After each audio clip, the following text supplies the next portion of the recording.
क्या आप मुंब्रा में बेहतर सेहत और वेलनेस की तलाश में हैं? स्वागत है मेडजील फिजियोथेरेपी एंड वेलनेस सेंटर में। हम आपके लिए लाए हैं एक्सपर्ट फिजियोथेरेपी और एडवांस्ड स्किन और हेयर ट्रीटमेंट्स, सब एक ही जगह पर। अभी हमारे यहाँ चल रहा है एक फ्री चेकअप कैंप।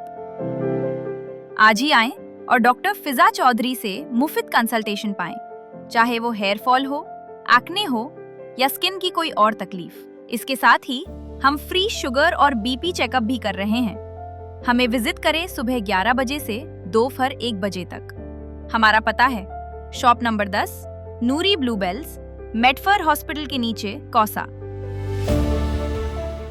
सहार शेख के भाषण के बाद किरीट सोमैया ने मुंब्रा में आकर की एफआईआर की मांग।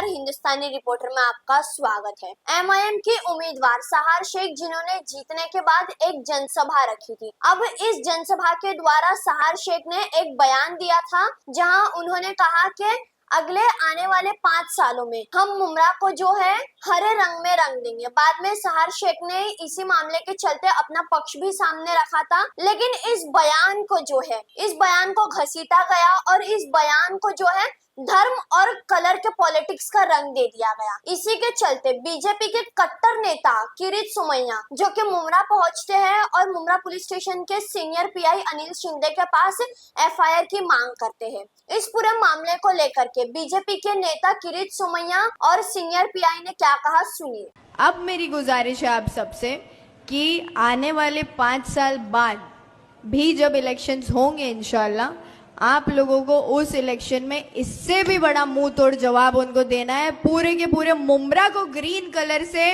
ऐसे रंगना है कि इन लोगों को यहाँ से बुरी तरह से पछाड़ के भेजना है इंशाल्लाह।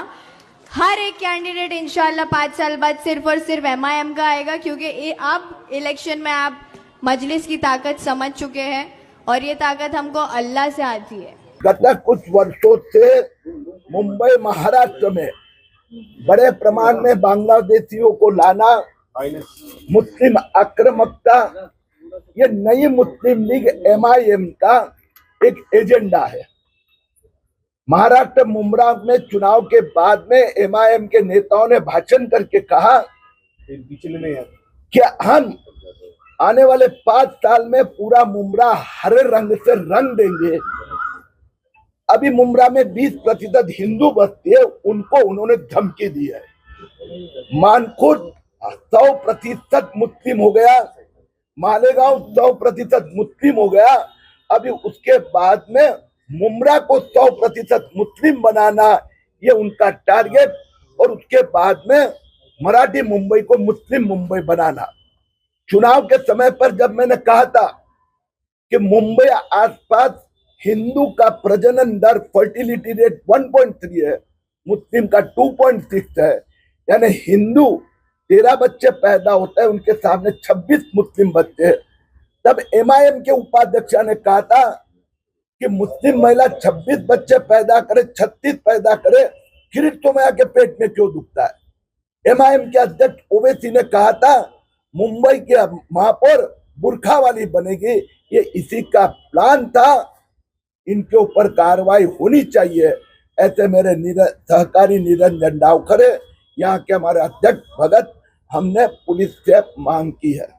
सर, जिस तरीके से आपको जो नोटिस दिखाई गई उसमें आपको मान्य नहीं था कि इस तरीके से पुलिस ने जो बयान दर्ज किया है वो कहीं ना कहीं सही ढंग से नहीं किया गया था। कल मैंने पुलिस से बात की, उसके बाद में उन्होंने एक सो कॉल्ड एक्सप्लेनेशन एमआईएम की ओर से दिया गया, जिसमें पहले पैराग्राफ में लिखा है हम तो हरे धार लगा के हरे रंग से, और मैंने पुलिस को वीडियो दी वो भाषण की, उसमें स्पष्ट कहा है या अल्लाह इंशाअल्लाह हम मानकुट को पूरा हरा बना देंगे। मुंबई महाराष्ट्र में शिवाजी महाराज का भगवा झंडा ध्वज, वहां वो हिंदुओं को धमकी दे रही थी। उन्होंने कहा दूसरे पैराग्राफ में, अगर किसी की धार्मिक भावना को दुख पहुंचा होगा तो माफी मांगेगा, हमें यह मंजूर नहीं है। ये हिंदुओं को धमकी थी, कार्रवाई पुलिस ने करनी पड़ेगी। साहर शेख ने कहा है कि जो उन्होंने भाषण दिया वो एमआईएम पार्टी के तौर पर दिया, क्योंकि उनकी पार्टी का झंडा हरा है। अगर उनके पार्टी का झंडा भगवा होता तो वो भगवा बोलते, लेकिन आप कह रहे हिंदुओं को धमकी दिया, तो हरा और भगवा के बीच में ये धमकी का शब्द कहाँ से आ गया? कैसे धमकी दिया? आपने वो वीडियो देखा है? हाँ, मैंने देखा है। नहीं देखा है, मैं आपको बताता हूँ। उसमें कहीं पर झंडा की बात नहीं है, कहीं पर झाड़ की बात नहीं है। या अल्लाह, इंशाअल्लाह हम मुमरा को हरा रंग से भर देंगे। इसका इंटेंशन हिंदुओं को धमकी देना और 20% हिंदुओं को यहाँ से भगाना, यही है। ओके, बीजेपी के नीतीश राणे सर भी तो बोलते हैं सर मुसलमान के खिलाफ, तो उसके लिए भी कार्रवाई होनी चाहिए कि नहीं होनी चाहिए? सॉरी, नीतीश राणे सर भी मुसलमान के खिलाफ अब सब कुछ ना कुछ बोलते रहते हैं, तो उसके लिए कुछ कार्रवाई होनी चाहिए कि नहीं होनी चाहिए? मुझे जैसे सब सम्मान एक ही सम्मान है। कुछ स्पेसिफिक आप कहेंगे तो मैं प्रतिक्रिया दे पाऊंगा, जनरल में तो कैसे देंगे? नहीं, कलर को लेकर, हरे रंग को लेकर किसी को बांट देना, ये कहाँ तक? संविधान ने तो किसी को बांटा नहीं है ना। आपके साथ माफी मैंने उसको दे दिया है, उससे माफी भी मांगी हम। जी जी, नहीं, बोलने का मतलब सर ये है ना कि जैसे आपने कहा ना कि जो लेडीज एमआईएम की जीती है यहाँ पे, उन्होंने ऐसा अब सब यूज किया है, तो अपने नीतीश राणे सर भी जो मुसलमान के खिलाफ बोलते ही रहते, तो उनके खिलाफ भी कुछ कार्रवाई होनी चाहिए कि नहीं होनी चाहिए? यानी मेरे बोलने का मतलब सर यही है ना कि सब एक ही जैसे, सबका खून लाल ही है सर।